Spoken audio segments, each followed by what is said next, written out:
मिल रही है। और इस सफलता के बीच अब ये जानकारी मिल रही है कि हवाला कारोबारी भी एसटीएफ के निशाने पर हैं। केवल उत्तर प्रदेश के ही नहीं बल्कि पश्चिम बंगाल, दूसरे राज्यों के हवाला कारोबारी भी अब एसटीएफ के निशाने पर हैं, क्योंकि अब इन लोगों से ये जानकारी हासिल करने की कोशिश की जाएगी कि आखिर अतीक अहमद या उससे जुड़े हुए लोगों को किस तरह से इन लोगों ने मदद पहुंचाई है। 25 हवाला कारोबारी यूपी एसटीएफ के रडार पर हैं। यूपी, दिल्ली, बंगाल के हवाला कारोबारी।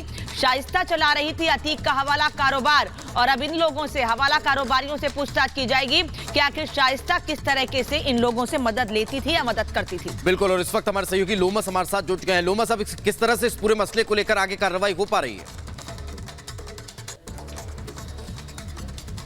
देखिए, बिल्कुल दीपेश, मैं आपको बता दूं कि जिस तरीके से ये बातें निकल के सामने आ रही कि अब एसटीएफ उन हवाला कारोबारियों का पता लगा रही है जो लगातार शाइस्ता परवीन के संपर्क में थे और शाइस्ता परवीन हवाला कारोबारियों के द्वारा दिए गए पैसों का यूज अपने छुपने में कर रही है। तो कहीं ना कहीं आप देख सकते हैं एसटीएफ के द्वारा लगातार इस और पूरी तरीके से कार्रवाई करते हुए दिख रहे हैं और साफ तौर पर यह कहा जा रहा है कि अब एसटीएफ ये गुत्थी सुलझाने में लगी है कि कौन कौन ऐसे कारोबारी है, कौन कौन ऐसे हवाला कारोबारी है जो कि शाइस्ता परवीन को छुपने में मदद कर रहे हैं, जो शाइस्ता परवीन को आर्थिक रूप से उसकी मदद कर रहे हैं। क्योंकि जिस तरीके से हमने देखा कि गुड्डू मुस्लिम के कपड़े उड़ीसा में मिले थे, तो वहां पर भी एसटीएफ की टीम पहुंची, वहां पे भी कार्रवाई करते हुए एसटीएफ की टीम दिखी। तो कहीं ना कहीं अब शाइस्ता परवीन की तलाश जारी है और शाइस्ता परवीन को लेकर के अलग अलग राज्यों में टीम बना करके अभियान चलाया जा रहा है और जांच अभियान चलाया जा रहा है। पहले यह भी कहा जा रहा है कि शाइस्ता परवीन हो ना हो प्रयागराज में छुपी हो सकती है, उसको लेकर के भी यहाँ पे भी अभियान चलाया जा रहा है। लेकिन कहा जा रहा है कि हवाला कारोबारियों की मदद से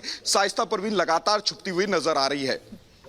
बिल्कुल लोमस, किस तरीके से यहाँ पर जो हवाला कारोबारी है मदद कर रहे थे, अब ये जानने का प्रयास किया जा रहा है। एक और बड़ी खबर आपको बताते हैं कि किस तरीके से शाइस्ता परवीन की तलाश तेज कर दी गई है और डॉग स्क्वाड की मदद भी यहाँ पर ली जा रही है। कई टीमें हैं जो गठित की गई हैं, कई ऐसे मोबाइल फोन है जो कि सर्विलांस पर लगाए गए हैं और उनकी सहायता से अब शाइस्ता परवीन को खोजा जा रहा है। 26 से ज्यादा ठिकानों पर विशेष टीम की नजर है। 100 से ज्यादा मोबाइल नंबर हैं जो कि सर्विलांस पर हैं और तलाश में ड्रोन का इस्तेमाल भी किया जा रहा है। हमने आपको तस्वीरें दिखाई थी कि किस तरीके से कछार के इलाके में ड्रोन का इस्तेमाल किया जा रहा था शाइस्ता परवीन को ढूंढने के लिए। और अब देखिए, शाइस्ता की तलाश में डॉग स्क्वाड भी लगी हुई है। तलाश में ड्रोन की मदद ले रही है एसटीएफ और 26 से ज्यादा ठिकानों पर विशेष टीम की नजर है।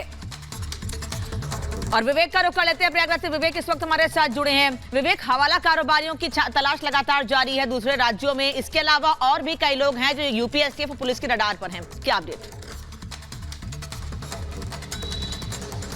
बिल्कुल, निश्चित तौर पर जिस तरह से ये पूरा मामला सामने आया है, क्योंकि कहा यह जा रहा है कि तकरीबन 10,000 करोड़ की संपत्ति, जिसमें हवाला कारोबार के जरिए एक बड़ा पैसा अतीक अहमद ने अपने खुद के द्वारा और अपने तमाम करीबियों के द्वारा उसमें इन्वेस्ट कराया था।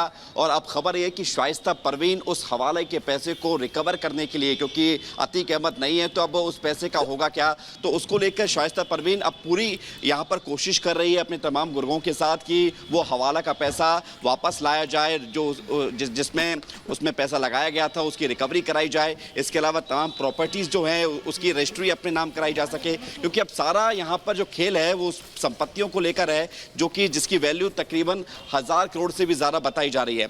इन तमाम मामलों के बीच शाइस्ता परवीन कहाँ है, इसको लेकर तलाश लगातार की जा रही है। डॉग स्क्वाड की मदद ली जा रही है, ड्रोन का सहारा लिया जा रहा है, कौशाम्बी आसपास के क्षेत्रों में दबिश दी जा रही है पुलिस की और लगातार पुलिस की कोशिश है कि शाइस्ता परवीन को पकड़ा जा सके, ताकि जो सारी गतिविधियां चल रही हैं, क्योंकि सिर्फ प्रयागराज ही नहीं, शाइस्ता परवीन के द्वारा हवाला का पैसा और तमाम प्रॉपर्टीज को अपने नाम करने की खबरें और वहां पर पैसा हो सकता है इसकी संभावनाओं को लेकर कोलकाता, मुंबई, इतने वहां तक जो है इसकी खबर है। बिल्कुल, यानी समझा जा